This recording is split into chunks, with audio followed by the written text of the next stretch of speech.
यशोदानंदन व्रजन रंजन, यशोदानंदन व्रजन रंजन, यमुना तीरा वनचारी, यमुना तीरा वनचारी। जय श्री कृष्ण चैतन्य प्रभु नित्यानंदा, श्री अद्वैता गदाधर शिव सदि गौर भक्त वृंदा। जय श्री कृष्ण चैतन्य प्रभु नित्यानंदा, श्री अद्वैता गदाधर शिव सदि गौर भक्त वृंदा। हरे कृष्णा कृष्ण कृष्ण हरे हरे, हरे राम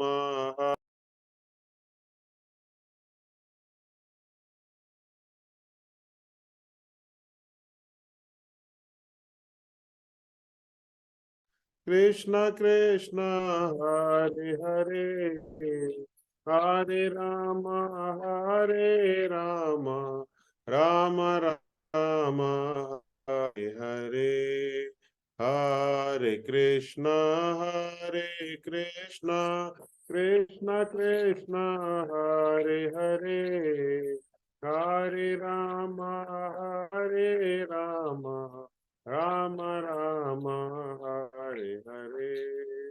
हरे कृष्णा कृष्णा कृष्णा हरे हरे, हरे राम राम राम हरे हरे।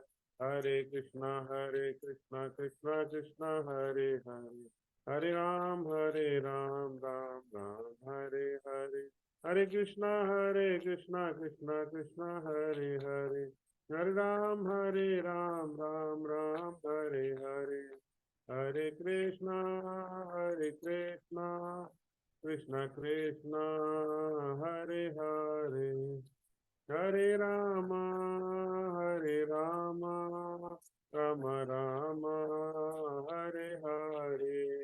जय राधा बहरी निश्चर राधा बहरी निश्चर राधे, जय राधा मुरलीधर राधा मुरलीधर राधे, राधा गोपाल कृष्ण राधा गोपाल कृष्ण राधे। जय जगन्नाथ जय जगन्नाथ, जय बलदेवा जय सुभद्रा, जय कृष्ण बलराम जय कृष्ण बलराम, जय कृष्ण बलराम जय वृंदावन धाम, जय गौरानिताय जय गौरानिताय जय गौरानिताय जय गौरानिताय जय, पंचतत्वा जय पंचतत्वा जय पंचतत्वा जय पंचतत्वा जय, जय प्रभुपा प्रभुपा प्रभुपा जय जय प्रभुपा, जय जय गुरुदेव गुरुदेव गुरुदेव जय जय गुरुदेव। जय ओम विष्णुपाद परमहंस परिव्राजकाचार्य श्रीमद ऐसी भक्तिवेदांत स्वामी शिल प्रभुपाद की जय। इस्कॉन संस्थापक आचार्य शील प्रभुपाद की जय। जय ओम विष्णुपाद परमहंस परिव्राजकाचार्य श्रीमद भक्ति सिद्धांत सरस्वती गोस्वामी ठाकुर महाराज की जय। अनंत कोटि वैष्णव वृंद की जय। नामाचार्य शील हरिदास ठाकुर की जय। प्रेम से कहो जय श्री कृष्ण चैतन्य प्रभु नित्यानंदा, श्री अद्वैता गदाधरा शिवाचादि गौर भक्त वृंद की जय। श्री श्री राधा कृष्ण गोप गोपीनाथ श्याम कुंड राधा कुंड गिरी गोवर्धन की जय। वृंदावन धाम की जय, मथुरा धाम की जय, जगन्नाथपुरी धाम की जय, नवदीप मायापुर धाम की जय, गंगा माई की जय, यमुना माई की जय, भक्ति देवी की जय, तुलसी देवी की जय, हरिनाम संकीर्तन की जय। सभी एकत्रित भक्तों की जय, सभी एकत्रित भक्तों की जय, सभी एकत्रित भक्तों की जय। हरे कृष्णा। ओम नमो भगवते वासुदेवाय, ओम नमो भगवते वासुदेवाय। नारायणं नमस्कृत्य नरं चैव नरोत्तमं, देवीं सरस्वतीं व्यासं ततो जयमुदीरये। नष्टप्रायेषु भद्रेषु नित्यं भागवत सेवया, भगवती उत्तम श्लोके भक्तिर्भवती नैष्टकी। कृष्णाय वासुदेवाय देवकी नंदनाय च नंद गोप कुमाराय गोविंदाय नमो नमः। हरे कृष्णा। सभी भक्तों का स्वागत है शुक्रवार के हिंदी भागवतम कक्षा में। आज हम लोग अध्याय स्कंध 2 का अध्याय 8, जिसका की नाम है राजा परीक्षित द्वारा पूछे गए प्रश्न, इसका जो श्लोक नंबर है 24 से शुरू करते हैं। हरे कृष्णा।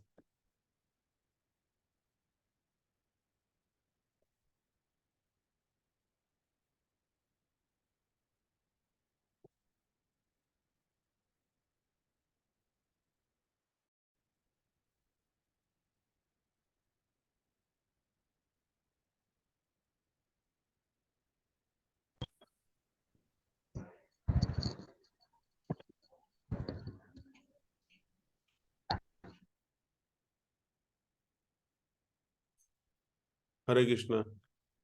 प्रेम में जी। हरे कृष्णा। शुरू करते हैं हम लोग। स्कंद हरे 2 कृष्ण प्रभु। अध्याय 8 और श्लोक नंबर 24। सर्व में तज्य भगवान प्रचो में नुपूर्वशः।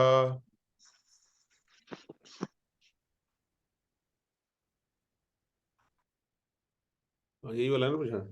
तत्वतो हृदयस्तार्दूतम् प्रपन्य महामुने सर्वमेतज्य भगवान् पृच्छतो मे नुपूर्वशः। तत्वतो हृदयस्थार्धम् प्रपन्नाय महामुने सर्वमेतज्य भगवान् पृच्छतो मे पुनर्वशः। तत्वतो हृदयस्थार्धम् प्रपन्नाय महामुने। हरे कृष्णा। प्रेम में गुरु जी पढ़ेंगे या बिजी है? कोई और पढ़ेगा? नहीं, मैं पढ़ सर्वमेतच्च भगवान् पृच्छतो मेनु पूर्वशः तत्त्वतोऽस्युदाहर्तुं प्रपन्नाय महामुने। हरे कृष्णा। थैंक यू प्रभु जी। हरे कृष्णा। और कोई भक्त पढ़ना चाहते हैं? हरे कृष्ण प्रभु सर्वम जी। हाँ ठीक है, पढ़िए पढ़िए। आप पढ़िए प्रभु जी, फिर मैं पढ़ूंगा इसके बाद। नहीं ठीक है, आप पढ़िए, मैं आगे का श्लोक पढ़ूंगा, नो प्रॉब्लम। सर्व में तच्च भगवन् पृच्छतो मे अनुपूर्वशः तत्वतो रस्युदाहर्तुं प्रपन्नाय महामुने। हरे कृष्ण। हरि बोल। तो इसी श्लोक का हम लोग शब्दार्थ पढ़ते हैं। शब्दार्थ श्रील प्रभुपाद के द्वारा। श्रील प्रभुपाद की जय। तो 3 श्लोक लेंगे हम। दीनानाथ गुरु जी अगला श्लोक पढ़ सकते हैं फिर। सर्वम ये सब, एतत् प्रश्न, चा ना पूछ सकने के कारण, भगवन हे ऋषि, पृच्छता जिज्ञासु का, मैं स्वयं, अनुपूर्वशः प्रारंभ से, तत्वतः सत्य के अनुसार, अर्हसी कृपा करके बताएं, उदाहरतम जैसे आप बताएंगे, प्रपन्नाय घिरा हुआ, महामुने हे ऋषि। अनुवाद ऐसी भक्तिवेदांत स्वामी श्रील प्रभुपाद के द्वारा। श्रील प्रभुपाद की जय।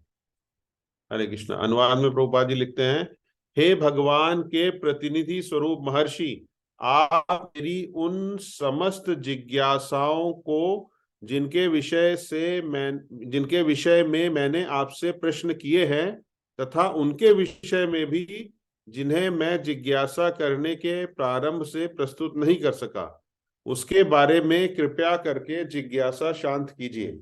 चूंकि मैं आपकी शरण में आया हूं, अतः मुझे इस संबंध में पूर्ण ज्ञान प्रदान करें। हरे कृष्ण। तात्पर्य श्रील प्रभुपाद के द्वारा। श्रील प्रभुपाद की जय। तात्पर्य है, ध्यान से सुनिए। प्रभुपाद जी लिखते हैं, गुरु अपने शिष्य को ज्ञान प्रदान करने के लिए सदैव उद्यत रहता है, विशेष रूप से तब जबकि शिष्य अत्यंत उत्सुक हो। प्रगतिशील शिष्य के लिए उत्सुकता बनाए रखना अति आवश्यक है। महाराज परीक्षित विलक्षण शिष्य थे, क्योंकि वे नितांत उत्सुक थे। यदि कोई आत्म साक्षात्कार के लिए अत्यधिक उत्सुक नहीं होता तो केवल शिष्यता दिखाने के लिए गुरु के पास नहीं जाना चाहिए। महाराज परीक्षित न केवल जो कुछ उन्होंने पूछा है उसके विषय में जानने के उत्सुक हैं, वरन जो कुछ वे नहीं पूछ पाए उसके विषय में भी जानने के लिए उत्सुक हैं। वस्तुतः मनुष्य के लिए गुरु से हर एक बात पूछना संभव नहीं है, किंतु प्रामाणिक गुरु सब प्रकार के शिष्य के लाभ हेतु उसे प्रकाश दे सकता है। हरे कृष्ण। ओम अज्ञानतिमिरान्धस्य ज्ञानाञ्जनशलाकया चक्षुरुन्मिलितं येन तस्मै श्री गुरुवे नमः। श्री चैतन्य मनोभीष्टं स्थापितं येन भूतले स्वयं रूपा कदा मह्यं ददाति स्वपदान्वितं। वन्देऽहं श्री गुरु श्री उत्पत्कमलं श्री गुरुं वैष्णवं च श्री रूपं सागर जातं सगण रघुनाथान्वितं तां सजीवं साद्वैतं सावधूतं परिजन सहितं श्री कृष्ण चैतन्य देवं। हे कृष्णा करुणा सिंधु दीनबंधु जगतपते गोपेशा गोपिका कांता राधा कांत नमस्तुते। तप्त कांचन गौरांगी राधे वृंदावनेश्वरी वृषभानु सुते देवी प्रणमामि हरि प्रिये। वांछा कल्पतरुभ्यश्च कृपा सिंधुभ्यो च पतितानां पावनेभ्यो वैष्णवेभ्यो नमो नमः। जय श्री कृष्णा चैतन्य प्रभु नित्यानंदा श्री अद्वैता गदाधरा शिवासादि गौर भक्त वृंदा। हरे कृष्णा कृष्णा कृष्णा हरे हरे, हरे राम राम राम हरे हरे। हरे कृष्णा। तो जैसा कि इस अध्याय का नाम क्या है, इस अध्याय का नाम ही है राजा परीक्षित द्वारा पूछे गए प्रश्न। तो ऐसा प्रभु जी लोग बताते हैं, महाराज लोग, कि वास्तविकता में जो भागवतम है, जो हम लोग ये पढ़ रहे हैं भागवतम, ये जो स्कंध 2 है इसी से प्रारंभ होता है। क्यों? क्योंकि ये जो अध्याय है इसका नाम है राजा परीक्षित द्वारा पूछे गए प्रश्न। तो हम सब लोग सब जानते हैं कि जो राजा परीक्षित ने प्रश्न पूछे थे उनके ही उत्तर कौन दे रहे हैं? सुखदेव गोस्वामी। तो उन्होंने जब उत्तर देना शुरू किया था तो उन्होंने भागवतम बोलना शुरू किया था, है ना। तो ये कहते हैं कि महाराज लोग की जो पहले क्या था, पहले उसकी खाली उसका बेस था, और अब राजा परीक्षित द्वारा प्रश्न पूछे जा रहे हैं, और इसके बाद जो अगला अध्याय आएगा उससे सुखदेव गोस्वामी उसका उत्तर देना प्रारंभ करेंगे, जो कि वास्तविक में भागवतम जो हम लोग कहते हैं भागवतम बोली गई है वो है। तो हम लोग थोड़ा सा बैकग्राउंड में देख लेते हैं कि इस अध्याय में राजा परीक्षित ने क्या क्या प्रश्न पूछे थे। तो प्रश्न जो पूछे थे उनमें उनकी एक थोड़ा रूपरेखा देख लेते हैं। तो राजा परीक्षित ने पहले प्रारंभ में के जो श्लोक है उसमें से बोलना पूछा कि ये भौतिक प्रकृति है ना, कि विभिन्न गुणों से जो उत्पन्न फल हैं उनका अनुपातिक संचय इच्छा करने वाले जीव पर अपना प्रभाव दिखाते हुए कैसे कैसे उन्हें विभिन्न योनियों में देवताओं से, है ना, लेकर अत्यंत क्षुद्र प्राणियों तक कैसे ऊपर उठाता और कैसे ऊपर नीचे गिराता है। तो किस प्रकार से भौतिक प्रकृति का असर होता है जिससे कि जीव ऊपर और नीचे उठता है, और क्या उनका देवताओं पर असर होता है। फिर जो है उन्होंने पूछा, मतलब राजा परीक्षित ने पूछा कि ये ब्राह्मण श्रेष्ठ मतलब सुखदेव गोस्वामी जी ये बताइए कि ब्रह्मांड भर के जो हैं, गोलोक हैं, है ना, स्वर्ग की चारों दिशाएं हैं, आकाश है, ग्रह है, नक्षत्र हैं, पर्वत और नदियां हैं, समुद्र द्वाता द्वीप हैं, इनके सबके विविध प्रकार के निवासियों की उत्पत्ति किस प्रकार से होती है। तो उनकी ये जिज्ञासा थी कि इन सब की जो उत्पत्ति है वो किस प्रकार से होती है ना। वो एक प्रश्न जो है राजा परीक्षित ने सुखदेव गोस्वामी जी से किया। फिर उन्होंने पूछा कि कृपया करके ये भी बताइए कि ब्रह्मांड के बाहरी, है ना, ब्रह्मांड हम सब लोग जानते हैं, उसके बाहरी और भीतरी विशिष्ट विभाग और महापुरुषों के जो चरित्र हैं और उनके जो कार्य हैं और उनके विभिन्न वर्ण एवं जीवन के जो चारों आश्रमों के वर्गीकरण, मतलब उनका कैसे क्लासिफिकेशन होता है, उसके बारे में बताइए। फिर उन्होंने प्रश्न किया परीक्षित महाराज ने कि सृष्टि के विभिन्न युग, है ना, काल के हिसाब से जो विभिन्न युग हैं उनकी सबकी अवधियों का वर्णन कीजिए। कौन सा काल कितने समय का होता है। मुझे विभिन्न युगों में भगवान के, अच्छा युग जो आता है तो हम लोग जानते हैं युगावतार, हर युग में भगवान अवतार लेते हैं। तो वो जो अवतार होते हैं, विभिन्न अवतार होते हैं, वो कौन होते हैं और उनके क्या कार्यकलाप होते हैं। क्योंकि ये भी एक जिज्ञासा रहती है ना कि जब भगवान अवतार लेते हैं तो क्या कार्यकलाप करते हैं। इसके अलावा उन्होंने प्रश्न क्या किया कि मानव समाज के जो सामान्य धार्मिक संपर्क सूत्र क्या है। तो जो मानव समाज है वो किस प्रकार से धार्मिकता में जो है प्रगति करता है, उनके धार्मिक संपर्क का क्या सूत्र होता है, और धर्म में उनके विशिष्ट कर्तव्य क्या होने चाहिए। जो मानव है उसका धर्म का जो है विशिष्ट कर्तव्य क्या होना चाहिए। सामाजिक व्यवस्था और प्रशासकीय राजकीय व्यवस्था का वर्गीकरण तथा विपत्तिग्रस्त मनुष्य का धर्म क्या होता है ना। तो जैसे राजा परीक्षित जो अपने बारे में सोच रहे हैं कि वो इस टाइम विपत्ति में है ना, तो जो आदमी विपत्ति में चला जाता है तो उसके मनुष्य का क्या धर्म होना चाहिए, और जो भी सामाजिक व्यवस्था जो प्रशासकीय व्यवस्था होती है उसका क्या क्या क्लासिफिकेशन होता है। फिर जो है राजा परीक्षित ने पूछा कि सृष्टि के जो तत्व मूलक सिद्धांत, जो सृष्टि होती है उसका कुछ ना कुछ तो सिद्धांत होगा, वो क्या सिद्धांत होता है, और इन सिद्धांतों की फिर क्या संख्या कितनी होती है, कितने होते हैं, इनके कारण क्या होते हैं, क्या कारण से ये जो है इसकी सृष्टि होती है, और फिर इनका विकास कैसे होता है, और इनके साथ साथ भक्ति की विधि है ना, भक्ति का क्या करने का क्या प्रोसेस होना चाहिए, क्या विधि होनी चाहिए, और योग शक्तियां जो होती हैं उनकी क्या विधि होती है, इसके विषय में भी बताइए। तो इसके आगे की फिर और क्या राजा परीक्षित ने पूछा कि जो महान योगी होते हैं उनका ऐश्वर्य क्या होता है ना, और उनकी परम गति मतलब उनकी अंतर्गत्वा गति क्या होती है। फिर पूर्ण योगी किस प्रकार से सूक्ष्म शरीर से विरक्त होता है ना। तो जैसा हम लोग बोलते हैं कि ना योगी जो है जो सूक्ष्म शरीर है ना, तो हम लोग जानते हैं स्थूल शरीर सूक्ष्म शरीर होता है, तो जो सूक्ष्म शरीर है उससे किस प्रकार से अलग हो जाता है, विरक्त हो जाता है। और इतिहास की जितनी भी शाखाएं हैं और जो भी पूरक पुराण है उसके समेत वैदिक साहित्य का मूलभूत ज्ञान क्या है। तो मेन तो हम लोग जानते हैं जो वैदिक साहित्य है उसका जो ज्ञान है मूलभूत, मतलब उसका जो बेस है वो बेस क्या है, नॉलेज क्या है, ये जो है राजा परीक्षित ने पूछा। उसके बाद पूछा कि कृपया करके ये बताइए कि जीवों की उत्पत्ति, उनका पालन और फिर उनका संहार। हम सब लोग जानते हैं कि पहले कोई चीज पैदा होती है, फिर उसका ग्रोथ होती है, पालन होता है, फिर उसका संहार होता है, वो किस प्रकार से होता है। तो जीवों का संहार, उत्पत्ति कैसे होती है, उनका पालन कैसे होता है, उनका संहार कैसे होता है। और भगवान की जो भक्तिमय सेवा करने से है ना, हम लोग ये भी जानते हैं कि हमारे जीवन का उद्देश्य क्या होना चाहिए, भगवान की भक्ति होना चाहिए। तो भगवान की भक्ति में जो सेवा करते हैं, जिसको डिवोशनल सर्विस हम लोग बोलते हैं, भक्ति में सेवा, उसको करने से क्या लाभ होता है और क्या हानियां होती हैं, उनको भी समझाइए। तो वैदिक अनुष्ठान है ना तथा उपवैदिक धार्मिक कृत्यों के आदेश क्या हैं। तो जो वैदिक अनुष्ठान होते हैं, जो धार्मिक जो वेद में लिखा हुआ है, उनके उनके क्या आदेश हैं, उसमें क्या आदेश दिया गया है। और फिर हम लोग सब जानते हैं कि धर्म, अर्थ तथा काम के साधनों की विधियां क्या हैं। धर्म अर्थ काम क्या होता है हम लोग सब जानते हैं, क्योंकि कुछ लोग जो है धर्म का पालन करते हैं किस लिए, पैसा कमाने के लिए, अर्थ को।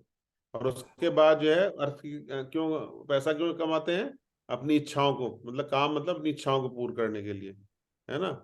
और फिर बाद में वो जो है सब कुछ छोड़ के क्या करना चाहते हैं, उससे मोक्ष लेना चाहते हैं। तो ये सब धर्म अर्थ काम मोक्ष की बात जो होती है, उसके जो साधन है उनकी क्या विधियां हैं, ये राजा परीक्षित ने सुखदेव गोस्वामी से प्रश्न किया। तो इस प्रकार से जो है वो प्रश्न के ऊपर प्रश्न जो है पूछते चले आ रहे हैं। फिर उन्होंने पूछा कि कृपया करके सुखदेव गोस्वामी जी मेरे को ये समझाइए कि भगवान के शरीर में जो समाहित हो जाते हैं जीव है ना, वो किस प्रकार उत्पन्न होते हैं। फिर जो भगवान के उसमें शरीर में शामिल हो जाते हैं वो कैसे दोबारा से उत्पन्न होते हैं। और जो पाखंडी लोग होते हैं वो किस तरह से संसार में प्रकट होते हैं, जो पाखंडी होते हैं वो किस तरह से संसार में प्रकट होते हैं। और यह भी बताइए कि अबद्ध जीवात्माएं, जो कि बद्ध नहीं है अबद्ध हैं, वो जीवात्माएं कैसे विद्यमान रहती है, किस प्रकार से रहती है। फिर उन्होंने जिज्ञासा किया कि स्वतंत्र भगवान, जो भगवान है वो उन सब किसी चीज से बंधे हुए नहीं, हम सब लोग जानते हैं। तो वो अपनी अंतरंगा शक्ति से है ना, जो उनकी अंतरंगा शक्ति है उनसे अपनी लीलाओं का आस्वादन करते हैं है ना, और प्रलय के समय इन्हें बहिरंगा शक्ति को प्रदान कर देते हैं और स्वयं साक्षी रूप में बने रहते हैं। तो ये भी उन्होंने जिज्ञासा करी। और इस श्लोक में क्या बोल रहे हैं, जो हम लोगों ने अभी पढ़ा है 24वां श्लोक, इस श्लोक में बोल रहे हैं कि हे भगवान के प्रतिनिधि स्वरूप है ना। तो राजा परीक्षित जानते हैं कि सुखदेव गोस्वामी कोई ऐसे वैसे मुनि ऋषि नहीं है। वो कौन है, वो भगवान के प्रतिनिधि हैं, है ना, कि प्रतिनिधि स्वरूप महर्षि उनको बोल रहे हैं, आप मेरी उन समस्त जिज्ञासाओं को जिनके विषय में मैंने आपसे प्रश्न किया है, तो अभी तक मैंने जितनी भी जिज्ञासाएं थी उनसे संबंधित जो मैंने प्रश्न आपको किए हैं, उन प्रश्नों के विषय में। और दूसरा क्या है, देखिए राजा परीक्षित जो है कितने अच्छे भक्त हैं, वो ये भी बोल रहे हैं कि हो सकता है वो अपने आप को ये भी समझना है कि बहुत सारी ऐसी जिज्ञासाएं हैं, बहुत सारे हैं जो हो सकता है मैंने कुछ प्रश्न ना पूछे हो, है ना, जिन्हें जिज्ञासा आरंभ में नहीं प्रस्तुत कर सका हूं, उनके बारे में भी मुझे कृपया करके उनकी उस जिज्ञासा को भी मेरे शांत करिए। क्योंकि क्यों? क्योंकि मैं आपकी शरण में आया हूं, अतः मुझे इस संबंध में पूर्ण ज्ञान प्रदान करें। तो ये सब जो प्रश्न की जो प्रश्नावली चल रही है, क्वेश्चंस की सीरीज है, ये सब सीरीज जो है राजा परीक्षित पूछ रहे हैं। किससे पूछ रहे हैं?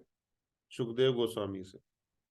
तो प्रभुपाद जी ने देखिए तात्पर्य में बहुत ही अच्छा पॉइंट ये सब लिखा है कि देखिए, एक तो ये है कि हम सब भी जानते हैं कि जब भगवत गीता में भी अर्जुन ने कृष्ण भगवान को अपना गुरु माना, तभी भगवान ने ज्ञान देना प्रारंभ किया। हम सब लोग जानते हैं ना, पहले तो मित्र के रूप में था, लेकिन भगवान श्री कृष्ण को अर्जुन ने अपना गुरु माना और फिर उनसे ज्ञान की बात करी। तो एक तो ये सिद्धांत हम लोगों के सामने आता है कि जब तक हम लोग छोटे नहीं बनेंगे तब तक हम लोगों को ज्ञान प्राप्त नहीं होगा। छोटे बनने का क्या मतलब होता है? छोटे बनने का मतलब होता है कि जब तक अहंकार होता है तब तक हम लोग ज्ञान को प्राप्त नहीं कर सकते हैं। तो ये एक जो है ज्ञान प्राप्त करने की गुरु से या किसी से भी, जब तक आप अपने आप को छोटा नहीं मानेंगे, और उसको अपने को छोटा मानना का मतलब क्या होता है? दूसरे को बड़ा मानना। तो जब हम अपने से किसी से भी हमको अगर शिक्षा लेनी है, कुछ भी ज्ञान प्राप्त करना है, तो हमको उसको उससे ये समझना पड़ेगा कि वो हमसे ज्यादा जानता है। अगर हम समझेंगे कि हमको ही ज्यादा आता है तो फिर ज्ञान वाली बात नहीं आती है। और यहाँ पे तो देखिए परीक्षित महाराज ने कितनी अच्छी बात करी है। उन्होंने यहाँ तक ये रियलाइज किया कि हो सकता है सुखदेव गोस्वामी जी, मैंने आपसे जो प्रश्न ये किए हैं, ठीक है, ये तो किए ही किए हैं, लेकिन बहुत सा आप तो चूंकि जो है पूर्ण तरीके से ज्ञान प्राप्त है, तो हो सकता है कुछ ऐसे प्रश्न मैं आपको जो प्रस्तुत किए हैं, इसके अलावा और भी ऐसे प्रश्न हो सकते हैं जो मैं प्रस्तुत नहीं कर पाया, जो मैं नहीं पूछ पाया। तो आप कृपया करके उनको भी कंसीडर कर लीजिए, उनको भी मान लीजिए और उनका भी उत्तर मेरे को दीजिए। क्यों दीजिए उत्तर?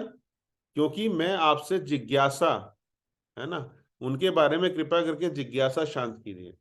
तो दूसरा जो एक तो गुण ये बताया गया है यहाँ पे ज्ञान प्राप्त करने के लिए कि शिष्य को जो है गुरु के प्रति समर्पित होना चाहिए। दूसरा जिज्ञासा, प्रभुपाद जी क्या बोल रहे हैं कि जिज्ञासा होनी बहुत आवश्यक है। बिना जिज्ञासा के हम किसी भी नॉलेज को नहीं प्राप्त कर सकते हैं, है ना। हम लोग ये जो भागवतम पढ़ रहे हैं, तो इससे क्या, क्यों हम लोग पढ़ते रहते हैं? क्योंकि इससे हम लोगों के मन में जो क्वेश्चंस होते हैं, जो हमारे प्रश्न होते हैं, या फिर हमारे अंदर जो डाउट होते हैं, वो हमारे ये जो प्रभुपाद जी की पुस्तकें हैं, इनका पढ़ने का सबसे बड़ा जो लाभ है वो यही है कि हमारे मन में जो शंकाएं और जो दुविधाएं और जो भी क्या कहना चाहिए हम लोगों को रियलाइजेशन जो है नहीं मिलता है, वो इसको पढ़ने से मिलता है। तो उसके पढ़ने के लिए जिज्ञासा के लिए जो व्यक्ति जिज्ञासु होगा, जो भक्त जिज्ञासु होगा, वही पढ़ेगा, नहीं तो पुस्तक नहीं खोलेगा वो, नहीं तो भागवतम की क्लास नहीं अटेंड करेगा, क्योंकि उसकी जिज्ञासा होना बहुत आवश्यक है। तो और यहाँ पे भी राजा परीक्षित की क्या है, बहुत सारी जिज्ञासा है। अब देखिए हम लोगों ने भी पढ़ा ना, कितने सारे जो है प्रश्न पूछे राजा परीक्षित ने लाइन लगा के। तो वो प्रश्न कौन पूछ सकता है? प्रश्न वही पूछ सकता है जिसके मन में जिज्ञासा है। तो जिज्ञासा का होना, दूसरा प्रभुपाद जी यहाँ गुण क्या बता रहे हैं कि सदैव ज्ञान प्राप्त करने के लिए सदैव उद्यत रहता है, और शिष्य अत्यंत उत्सुक होना चाहिए। उत्सुकता जो है बहुत आवश्यक है। उत्सुकता होगी आपकी जो है इंक्विजिटिवनेस जो है ना, भगवत गीता में भी लिखा गया है कि जो है वही भगवान को प्राप्त कर सकता है जिसके अंदर इंक्विजिटिवनेस होगी, उत्सुकता होगी। तो प्रगतिशील शिष्य के लिए, अच्छा अब देखिए उत्सुकता तो हमारे अंदर है, तो हमने प्राप्त कर लिया, ज्ञान प्राप्त कर रहे हैं, लेकिन वो जो है उत्सुकता प्रभुपाद जी क्या कह रहे हैं, वो प्रगतिशील रहनी चाहिए, मतलब बढ़ती रहनी चाहिए। ये नहीं कि कभी हमारी जिज्ञासा बढ़ी उसके बाद फिर खत्म हो गई, हाँ हाँ सब आ गया हमको, अपनी तो सब आता है, क्या जरूरत है हमको जानने की, वो नहीं होनी चाहिए। अगर हमको भक्ति करनी है भक्ति में, तो प्रभुपाद जी लिख रहे हैं कि प्रगतिशील शिष्य के लिए क्या है, ये जो उत्सुकता है, उत्सुकता मतलब कुछ भी जानने की जो उत्कंठा जो हमारे अंदर जो है वो हमेशा बढ़ती रहनी चाहिए, है ना, वो बनाए रखनी चाहिए और आगे बढ़ती रहनी चाहिए, अति आवश्यक है, क्योंकि इसके बिना आप जो है आगे नहीं बढ़ पाएंगे। तो यही जो है महाराजा परीक्षित के अंदर ये विलक्षण गुण था, है ना। क्यों क्यों शिष्य का एक जो है ये गुण बता रहे हैं यहाँ पे प्रभुपाद जी, क्या है शिष्य का विलक्षण गुण, क्या है कि वो नितांत उत्सुक है, उत्सुक होना चाहिए, क्योंकि उत्सुकता नहीं होगी तो हम लोग आत्म साक्षात्कार के लिए जो है प्रश्न नहीं करेंगे। आत्म साक्षात्कार क्या होता है, प्रभुपाद जी ने बहुत बताया है, अच्छी तरीके से समझाया हम लोगों को, क्या कि हम लोग आत्म साक्षात्कार मतलब हम लोग जाते हैं कंपनी में तो दूसरे का इंटरव्यू, दूसरा आदमी व्यक्ति इंटरव्यू देता है तो क्या होता है, उससे पता चलता है कि वो कौन है।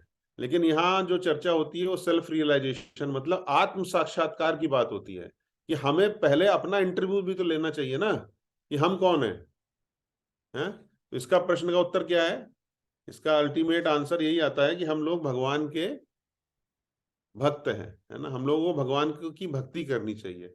तो ये जो हम भगवान के भक्त हैं और हमको भगवान की भक्ति करनी चाहिए, ये हमारा इंटरव्यू का, जो आप खुद अपना इंटरव्यू लेंगे तो उसका ये आउटकम है। इसी को आत्म साक्षात्कार जो है प्रभुपाद जी ने बोला है ना। तो हमको हमेशा जो है अपना इंटरव्यू लेते रहना चाहिए, यही प्रभुपाद जी बोल रहे हैं कि आत्म साक्षात्कार के लिए अत्यधिक उत्सुक नहीं होता, ठीक है ना, तो फिर जो है उसको वो आगे प्रगति में नहीं कर पाता है। तो जनरली अगर किसी व्यक्ति में ये गुण नहीं है कि वो उत्सुकता नहीं है, तो वो क्या होगा, वो खाली दिखावे के लिए, है ना, प्रभुपाद जी क्या बोल रहे हैं, खाली दिखाने के लिए, शिष्यता दिखाने के लिए गुरु के पास जाते हैं। क्योंकि क्या है ना, कुछ लोग जैसे बोलते हैं ना कि किसी ने कोई गाड़ी खरीदी, घर खरीदा, ऐसे ही एक गुरु भी खरीद लिया या गुरु को भी धारण कर लिया खाली दिखाने के लिए कि हाँ भाई हम जो है एस्कॉन में जाते हैं, हम या इसमें जाते हैं उसमें जाते हैं। वो खाली दिखावा नहीं होना चाहिए, उसके पीछे जो मेन कारण क्या है वो ये होना चाहिए कि हमारे अंदर उत्सुकता होनी चाहिए जानने के लिए। क्या, सबसे पहले तो खुद को जानने की उत्सुकता होनी चाहिए कि हम कौन है, कहाँ से आए हैं, कहाँ जाएंगे, है ना। इसका उदाहरण देते हैं ना कि कोई आदमी अगर एयरपोर्ट पे मिले आपको और पूछे, आप उससे पूछे कहाँ जाना है, वो कहेगा मुझे नहीं पता, कौन सी फ्लाइट में जाओगे मुझे नहीं पता, तो क्या कहेंगे, उसको पागल बोलेंगे।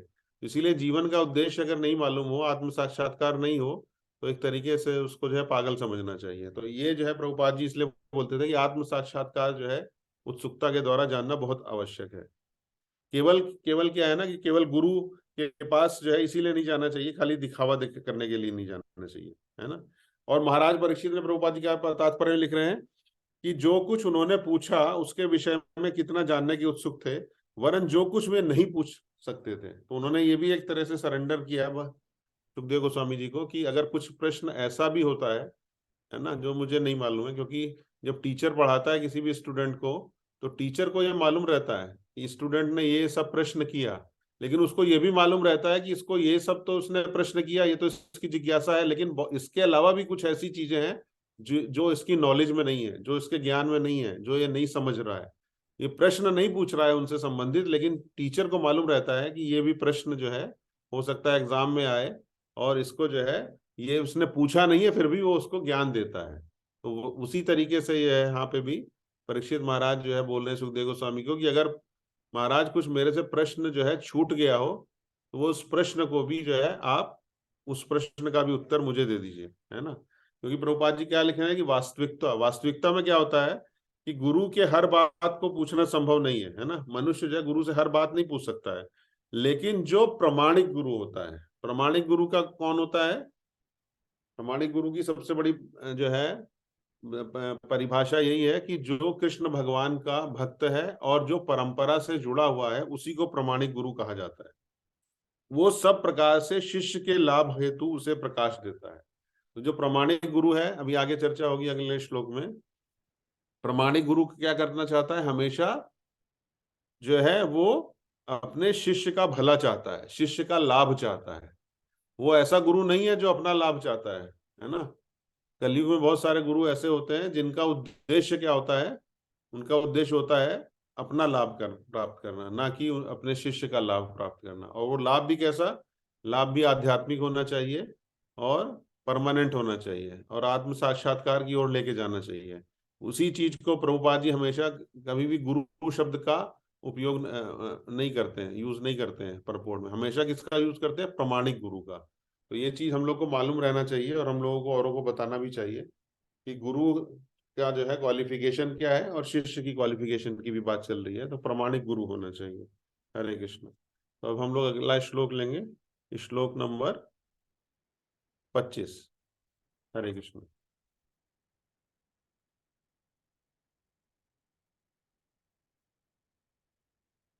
हरे कृष्ण मुझे शेयर करेंगे तो हम लोग पढ़ते हैं इसको आगे।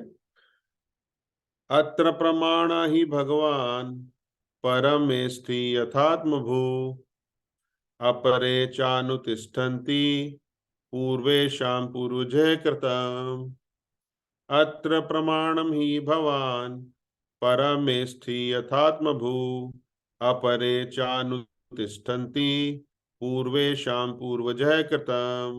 अत्र प्रमाण हि भवान् परमेस्थि यथात्मभू अपरे चानुतिष्ठन्ति पूर्वेषां पूर्वजैः कृतम्। हरे कृष्णा। पढ़िए प्रभु जी। अत्र परमाणं हि भवान् परमेष्ठि यतात्मभू अपरे चानुतिष्ठन्ति पूर्वेषां पूर्वजैः कृतम्। हरे कृष्णा। हरे बोल। थैंक यू प्रभु जी। और कोई पढ़ना चाहेंगे? अत्र प्रमाणं हि भवान् परमेष्ठि यतात्मभू अपरे चानुतिष्ठन्ति पूर्वेषां पूर्वजैः कृतम्। हरे कृष्ण। हरि बोल। हरे कृष्ण। और कोई भक्त पढ़ना चाहते हैं? हरे कृष्णा। इसका शब्दार्थ श्रील प्रभुपाद के द्वारा है। श्रील प्रभुपाद की जय। अत्र इस विषय में प्रमाणम प्रमाण ही निश्चय ही भवान आप परमेष्ठि ब्रह्मा ब्रह्मांड के सृष्टा यथा जिस प्रकार आत्मभू सीधे भगवान से उत्पन्न अपरे अन्य लोग चा केवल अनुतिष्ठन्ति केवल अनुकरण करने के लिए पूर्वेशाम प्रथा अनुसार पूर्वजय पूर्ववर्ती दार्शनिक द्वारा सुझाया ज्ञान कृतम किया हुआ। हरे कृष्णा। अनुवाद शील प्रभुपाद के द्वारा। शील प्रभुपाद की जय। अनुवाद में लिखा हुआ है, हे महर्षि आप आदि प्राणी ब्रह्मा के तुल्य हैं। अन्य लोग केवल प्रथा का पालन करते हैं जिस प्रकार पूर्ववर्ती दार्शनिक चिंतक किया करते हैं। हरे कृष्णा। तात्पर्य शील प्रभुपाद के द्वारा। शील प्रभुपाद की जय। तात्पर्य ध्यान सुनिए। प्रभुपाद जी लिखते हैं, यहाँ यह दलील रखी जा सकती है कि सुखदेव गोस्वामी ही अध्यात्म संबंधी पूर्ण ज्ञान के एकमात्र अधिकारी नहीं, अनेक अन्य मुनि तथा उनके अनुयायी भी अधिकारी हैं। व्यासदेव के समकालीन अथवा उनसे भी पूर्व अनेक महर्षि हुए हैं, जैसे यथा गौतम, कणाद, जैमिनी, कपिल तथा अष्टवक्र, और इन सभी ने अपने अपने दार्शनिक मार्ग प्रस्तुत किए हैं। पतंजलि भी उनमें से एक हैं। इस प्रकार इन छहों ऋषियों की आधुनिक दार्शनिकों तथा चिंतकों के ही समान अपनी अपनी विचारधाराएं हैं। श्री सुखदेव गोस्वामी तथा उपयुक्त छह ऋषियों के दार्शनिक मार्गों में यही अंतर है कि जहां छह ऋषि अपने चिंतन के अनुसार तथ्यों का वर्णन करते हैं, वहीं श्रीमद् भागवतम में सुखदेव गोस्वामी प्रत्यक्ष ब्रह्मा से प्राप्त ज्ञान को प्रस्तुत करते हैं, जिन्हें आत्मभू कहा जाता है, अर्थात वे जो सर्वशक्तिमान भगवान से जन्मे हों और उन्हीं से शिक्षित हुए हों। वैदिक दिव्य ज्ञान का अवतरण सीधे भगवान से होता है। भगवत कृपा से ब्रह्मांड के प्रथम जीव ब्रह्मा जी को ज्ञान प्राप्त हुआ। ब्रह्मा से नारद को और नारद से व्यास को ज्ञान मिला। सुखदेव गोस्वामी ने इस दिव्य ज्ञान को सीधे अपने पिता व्यास देव से प्राप्त किया। इस प्रकार शिष्य परंपरा से प्राप्त ज्ञान परिपूर्ण है। जब कोई शिष्य परंपरा से ज्ञान प्राप्त नहीं करता तब वह पूर्ण रूप से गुरु नहीं बन सकता। दिव्य ज्ञान प्राप्त करने का यही रहस्य है। भले ही उपयुक्त 6 ऋषि महान चिंतक हों, किंतु चिंतन द्वारा प्राप्त उनका ज्ञान पूर्ण नहीं है। दार्शनिक मत प्रस्तुत करने में कोई ज्ञान मार्गी चाहे कितना ही पूर्ण क्यों ना हो, ऐसा ज्ञान कभी भी पूर्ण नहीं हो सकता, क्योंकि वह अपूर्ण मस्तिष्क मन की उपज होता है। ऐसे ऋषियों की भी शिष्य परंपराएं होती हैं, किंतु ये प्रामाणिक नहीं होती, क्योंकि वे स्वतंत्र पूर्ण पुरुषोत्तम भगवान नारायण से प्राप्त नहीं है। नारायण के अतिरिक्त कोई भी स्वतंत्र नहीं हो सकता। अतः किसी का भी ज्ञान पूर्ण नहीं है, क्योंकि हर एक का ज्ञान चलायमान मन मस्तिष्क पर आश्रित है। मन अर्थात मन पदार्थ है। अतः भौतिक चिंतकों प्रस्तुत ज्ञान कभी भी दिव्य और पूर्ण नहीं हो सकता। संसारी दार्शनिक स्वयं अपूर्ण होने के कारण अन्य दार्शनिकों से मतभेद रखता है, और संसारी दार्शनिक का कोई अपना सिद्धांत ना होने से वह दार्शनिक कभी नहीं कहा जा सकता। महाराज परीक्षित जैसे बुद्धिमान पुरुष इन चिंतकों को नहीं मानते, चाहे वे कितने ही बड़े क्यों न हो।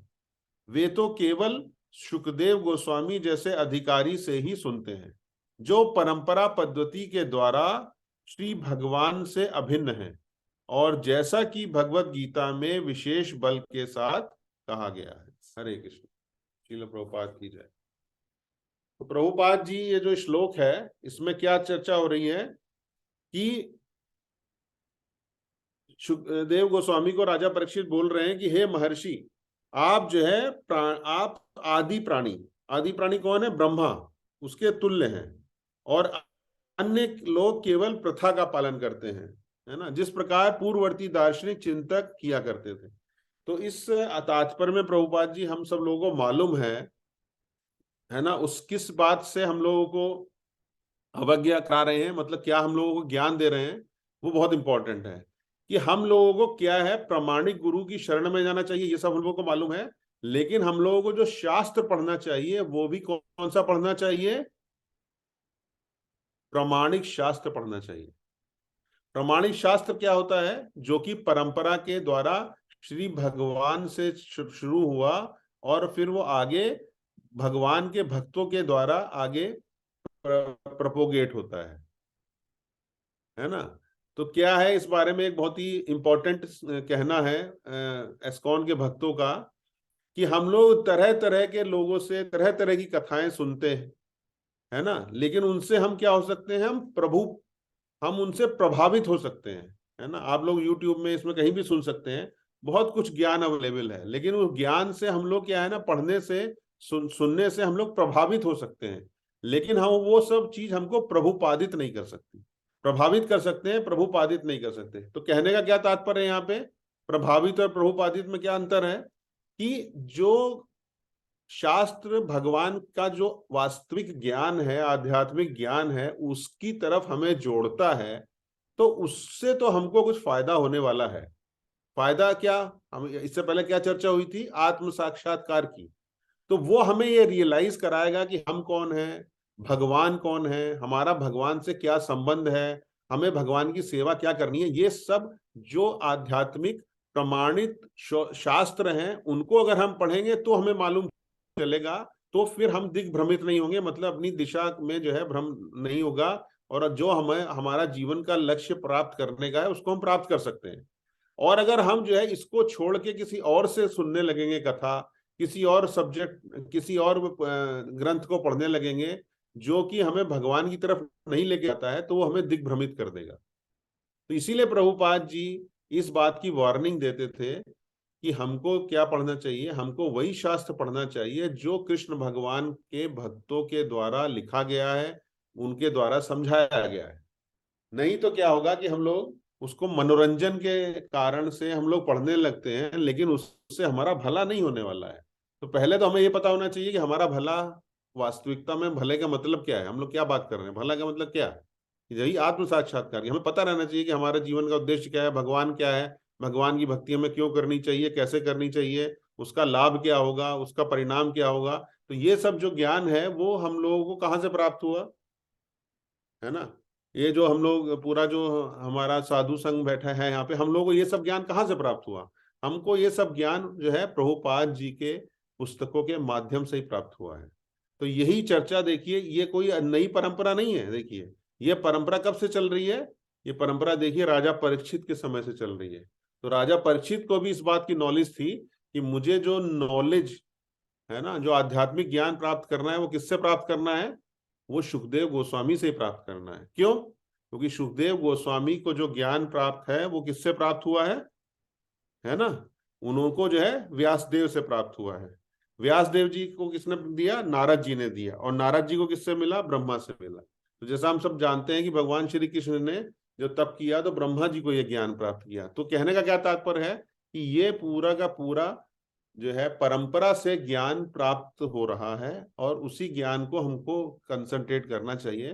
तो आज भी जो एस्कॉन के अंदर कोर्सेज होते हैं उसमें बार बार क्यों कहा जाता है कि आपको किस इधर उधर की कथा नहीं सुननी चाहिए, इधर उधर की पुस्तकें नहीं पढ़नी चाहिए। क्यों क्यों कहा जाता है, उसके पीछे भी देखिए भागवतम में ये कारण निकल के आ रहा है कि अगर हम उसके परंपरा में रहेंगे, परंपरा से प्राप्त करेंगे, तो हम लोगों को ज्ञान प्राप्त होगा। नहीं तो हमारा जो है नॉलेज, हमारी जो नॉलेज है वो अगर सही सोर्स से नहीं आ रही है तो वो हमारे को गलत दिशा में लेके चली जाएगी। तो यही जो है परीक्षित महाराज को भी पता था। तो हम लोगों ने नाम सुने हैं ना, देखिए गौतम, कनाद, जैमिनी, कपिल, अष्टवक्र, है ना, ये सब क्या है, बड़े बड़े फिलोसफर हैं। इन सब की बड़ी बड़ी बड़ी लंबी फिलोसफी है, और उन पे किताबें आपको मिल जाएंगी, है ना। आप सारी उम्र उसको पढ़ते रहिए, अपना समय व्यर्थ करते रहिए। लेकिन हमको उससे नुकसान क्या है पढ़ने में, उससे पढ़ने का नुकसान यही है कि एक तरफ ये सारे जो है फिलोसफर हैं, और दूसरी तरफ एक सुखदेव गोस्वामी के द्वारा प्रस्तुत किया गया भागवतम है। तो अगर हम लोग भागवतम पढ़ते हैं तो हम लोगों को सही ज्ञान प्राप्त होता है, और ये सब जो फिलॉसफी है ये सब पढ़ना बेकार है ना। प्रभुपाद जी बता रहे हैं क्यों, क्योंकि ये सब मन घड़ंत है। ये ब्रह्मा जी को जो ज्ञान दिया था भगवान ने, वो ज्ञान नहीं, भागवतम में जो ज्ञान है ये सब मन घड़ंत ज्ञान है। प्रभुपाद जी ने लिखा है ना कि ये सब जो है इन लोगों ने जो ज्ञान है वो मन, है ना, किसी के मन में भी कुछ आया, उसने अपना मन घड़ंत, क्या होता है, मन में जो गढ़ लिया उसको जो बोल दिया, वो मन घड़ंत ज्ञान है। उससे कभी भी हमारा जो है भला नहीं हो सकता है। तो प्रभुपाद जी ने देखिए कितना अच्छा लिखा है कि पूर्ण क्यों ना हो, कैसा ज्ञान कभी भी पूर्ण नहीं हो सकता। ज्ञान क्यों नहीं पूर्ण हो सकता, क्योंकि वो भगवान के माध्यम से नहीं आया है ना। और वह अपूर्ण मस्तिष्क, अपूर्ण मस्तिष्क प्रभुपाद जी ने किसको बोला यहाँ पे, मन को, है ना, जो मन है। क्योंकि और ये प्रमाणिक नहीं होता, मतलब किसी भी जो हम लोग प्रमाणिक की बात कर रहे हैं उससे शास्त्रों से नहीं आया है। और वह स्वतंत्र, स्वतंत्र क्या मतलब होता है, स्वतंत्र मतलब फ्री, आई एम से टू स्पीक एनीथिंग, ठीक है ना। तो हम लोग क्या है, अगर किसी ने भी कुछ भी मनगढ़ंत बोल दिया, किसी ने कुछ भी फ्रीली बोल दिया, स्वतंत्र रूप से बोल दिया, है ना, और भगवान पूर्ण पुरुषोत्तम भगवान से, नारायण से वो प्राप्त नहीं है, तो उससे हमारा भला होने वाला नहीं। इसीलिए जो है, इसीलिए कहा जाता है कि हम लोग जो ये पढ़ रहे हैं, क्या पढ़ रहे हैं, भागवतम। ये भागवतम में भी हम लोगों को जो लिखा हुआ है, प्रभुपाद जी ने जो ज्ञान दिया है उसी को पढ़ना चाहिए। उसमें अपना मेंटल कॉन्कॉक्शन, अपना जो बोलते हैं मन का ऊहापोह, वो नहीं करना चाहिए।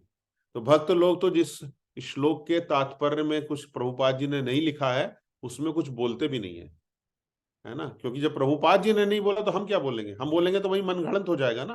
तो क्या जरूरत है बोलने की। तो हम लोग, हमारी परंपरा क्या है कि जो प्रभुपाद जी ने लिखा है तात्पर्य, उसको हमको लाइन बाय लाइन पढ़ना है, उसमें वो क्या कहना चाह रहे हैं उसको समझना है, और फिर क्या है, लोगों को आगे वही बताना है, वही बांटना है।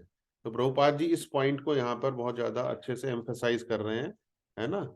क्योंकि परंपरा पद्धति के द्वारा ही भगवान से अभिन्न होता है। मतलब जो भी हम हमारा परंपरा में आ रहा है वो भगवान से अलग नहीं है, वो भगवान का ही ज्ञान है ना। और प्रभुपाद जी ने बोला कि भगवत गीता में भी इसी बल को बताया गया है ना। अधिकारी, इसमें शब्द बोला प्रभुपाद जी ने कहा कि श्री सुखदेव गोस्वामी अधिकारी से ही सुनते हैं। अधिकारी, अधिकारी का मतलब क्या होता है, मतलब परंपरा में जुड़ा हुआ है इसलिए उसको अधिकार है, क्योंकि भगवान की परंपरा से जुड़ा हुआ है इसलिए वो अधिकारी है ना। वो उसने अपने मन से, अपनी भौतिक चिंतन से, है ना, मस्तिष्क से, चलायमान मन कितना चलायमान होता है ना, कोई भी बैठ के कुछ भी कविता लिख दे, कुछ भी स्टोरी लिख दे, कुछ भी फिलॉसफी लिख दे, हम लोग उसकी तरफ नहीं जाते हैं, है ना। और उससे नो डाउट हम लोग अगर सुनेंगे तो बहुत ज्यादा आकर्षित होते हैं, बहुत ज्यादा हमारा क्या कहना चाहिए, वही बात आती है ना, प्रभावित होते हैं हम लोग, इन्फ्लुएंस होते हैं। लेकिन हमको उसकी तरफ नहीं जाना है। क्यों नहीं जाना है? उसका भी कारण यही है, क्योंकि हमें अपने आत्म साक्षात्कार को जो है ध्यान में रखना है। हमें अपने जीवन का जो उद्देश्य है उसको प्राप्त करने के लिए जो हमको रास्ता आचार्यों ने बताया है उसको फॉलो करना है, जिससे हमारा भला होगा। नहीं तो क्या होगा, हम इधर उधर की दुनिया में क्या कहना चाहिए, बह जाएंगे। तो इसीलिए प्रामाणिकता के ऊपर ध्यान रखना बहुत आवश्यक है। हरे कृष्णा। तो एक श्लोक और बाकी है, उसके बाद फिर सूत गोस्वामी बोलना प्रारंभ करेंगे। तो वो हम लोग फिर, अभी समय हो गया है तो आगे पे ले लेंगे, इस बार नहीं हो पाएगा। हरे कृष्णा। तो किसी भक्त का कोई कुछ प्रश्न है? नहीं तो हम लोग प्रभुपाद लीलामृत पढ़ेंगे। हरे कृष्ण। श्रील प्रभुपाद की जय।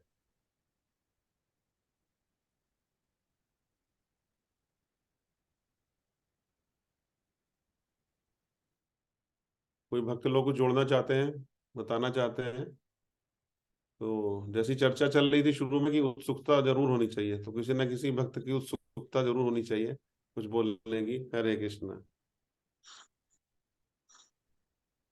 प्रेम प्रभु जी आपके पास है? आई थिंक आपकी तो अच्छा बुक नहीं है अभी, तो मैं ही पढ़ता हूँ फिर प्रभुपाद हाँ लीलामृत। प्रभु, अगले हफ्ता देखूंगा मैं। हरे कृष्ण। हरे कृष्ण। हरे हरि कृष्णा प्रभु प्रभुपाद जी। लीलामृत की जय। शील प्रभुपाद की जय। प्रभु स्वरूप गोस्वामी महाराज की जय। हरे कृष्णा। प्रभु जी, एक प्रश्न था मेरा, सॉरी जी प्रभु जी, माता थोड़ा जी, हरे लेट कृष्णा। जी। प्रभु जी, जैसे आप बता रहे थे कि प्रश्न पूछना ये सब, लेकिन प्रभु जी जैसे एक्चुअली तो हमको मतलब जैसे अपन सब जो लर्न करते हैं उसमें ये है ना कि हमारे लिए जीवन का लक्ष्य आत्म साक्षात्कार होना चाहिए।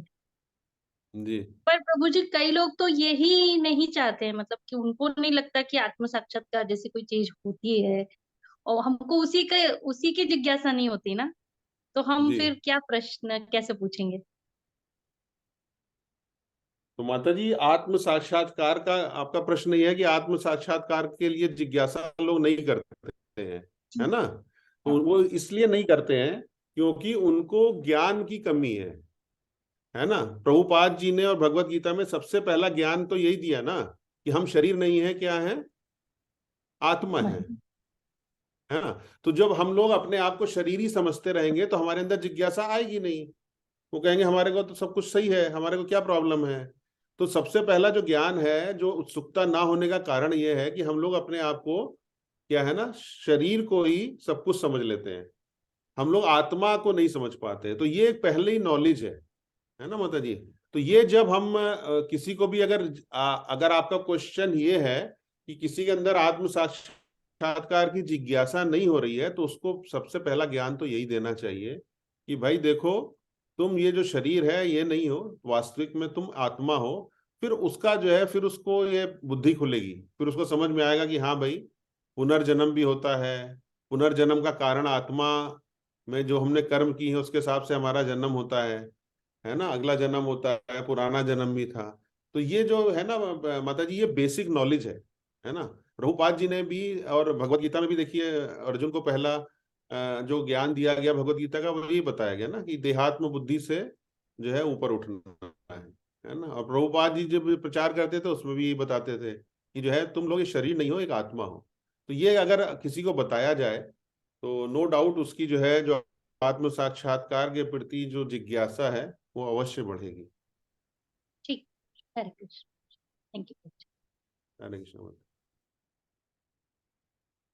तो प्रभुपाद जी यहाँ पर जो लीलामृत है वहां उससे आगे पढ़ते हैं। हरे कृष्ण। तो दिसंबर 2, न्यूयॉर्क टाइम्स के शीर्षक, न्यूयॉर्क नगर के अस्पतालों के विवरण के अनुसार उपचार के लिए दाखिल एलएसडी के रोगियों की संख्या में विशेष वृद्धि। वियतनाम युद्ध में अमेरिका में भाग लेने के लिए विरुद्ध प्रतिवाद में वृद्धि। मौसम ठंडा होने लगा किंतु दिसंबर में बर्फ नहीं गिरी। कोलंबस एवेन्यू में दुकानों में क्रिसमस वृक्ष बिकने लगे। यूरोपीय जलपान गृह छुट्टियों के विशेष प्रकाश से जगमगाने लगे।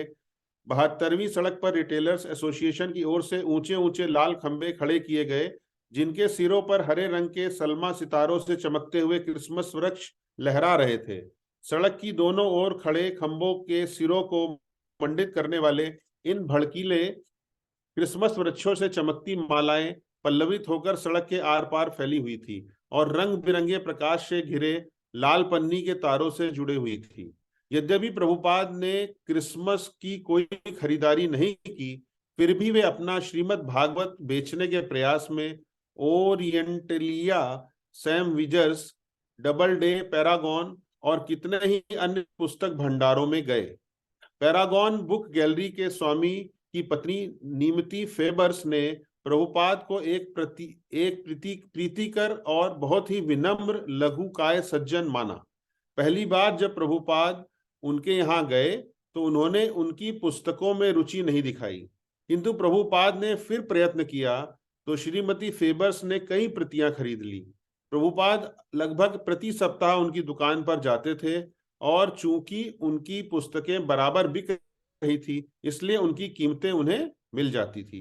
कभी कभी जब उन्हें बेचने के लिए स्वयं पुस्तकों की जरूरत होती, तब वे श्रीमती फेबर के यहाँ जाते और कुछ प्रतियां उठा लाते, और कभी कभी वे फोन करके पूछते कि पुस्तकें कैसे बिक रही हैं।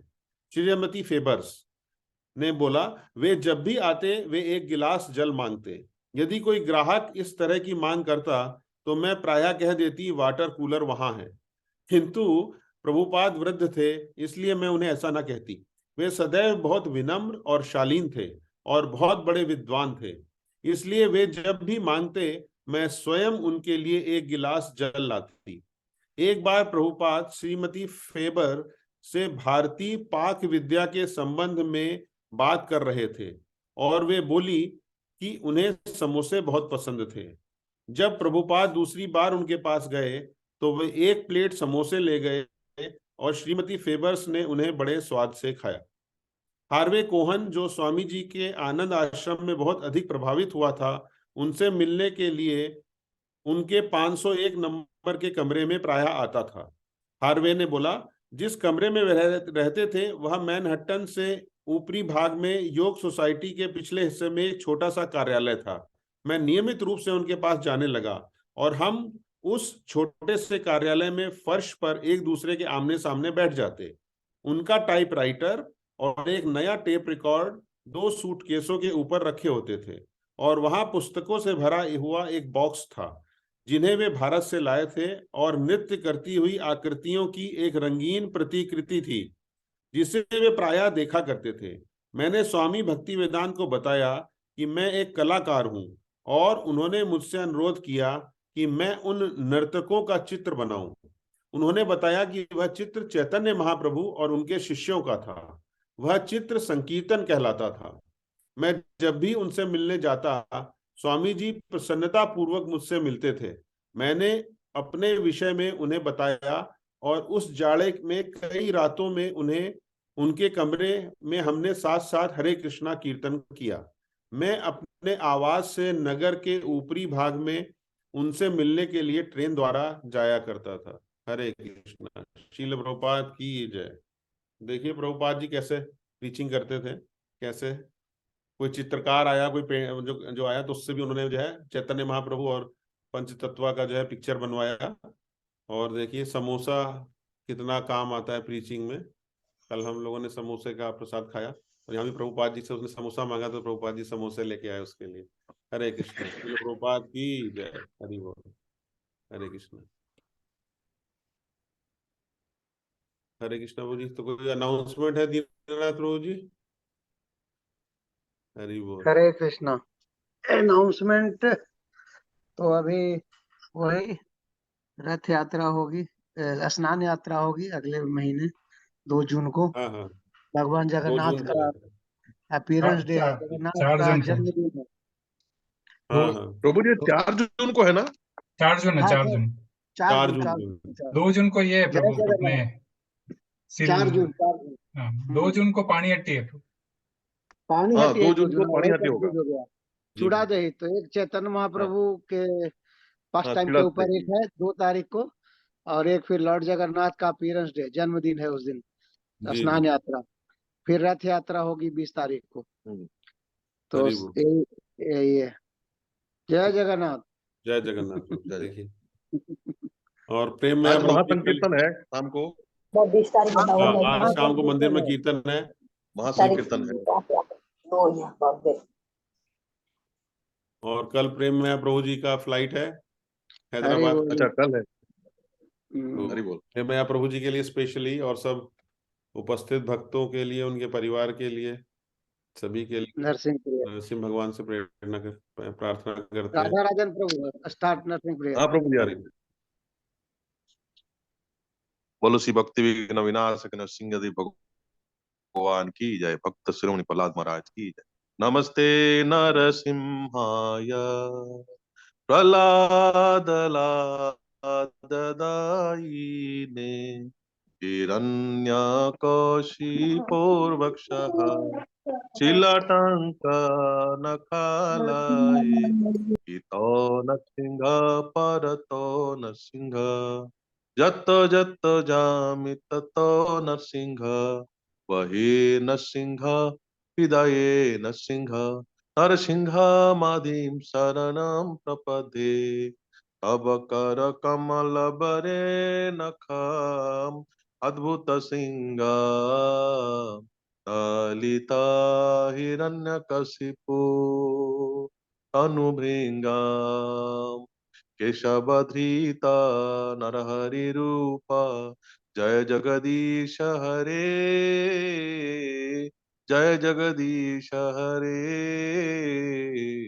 जय जगदीश हरे जय नरसिंहदेव जय नरसिंहदेव जय नरसिंहदेव जय नरसिंहदेव जय भक्त प्रहलाद जय भक्त प्रहलाद जय भक्त प्रहलाद जय भक्त प्रहलाद जय जय प्रभुपाद प्रभुपाद प्रभुपाद जय जय प्रभुपाद उग्रं वीरं महाविष्णुं ज्वलन्तं सर्वतोमुखं नरसिंहं विष्णुं भद्रं मृत्युर्मृत्युर्नमाम्यहम् जय नरसिंह श्री नरसिंह जय जय श्री नरसिंहदेव जय प्रहलादेश जय पद्म मुख पद्म भृंग जय जय श्री भक्ति विघ्न विनाशक नरसिंहदेव भगवान की भक्त शिरोमणि प्रहलाद महाराज की जय श्रील प्रभुपाद की जय समवेत भक्त वृंद की जय निताय निताय गौर प्रेमानंदी Hari Hari. Thank you very much Prabhu ji. सब भक्तों का बहुत बहुत धन्यवाद। हरे कृष्णा वांछा कल्पतरुभ्यश्च कृपा सिंधुभ्यो च पतितानां सिंधु पतितानां पावनेभ्यो वैष्णवेभ्यो नमः। हरे कृष्ण।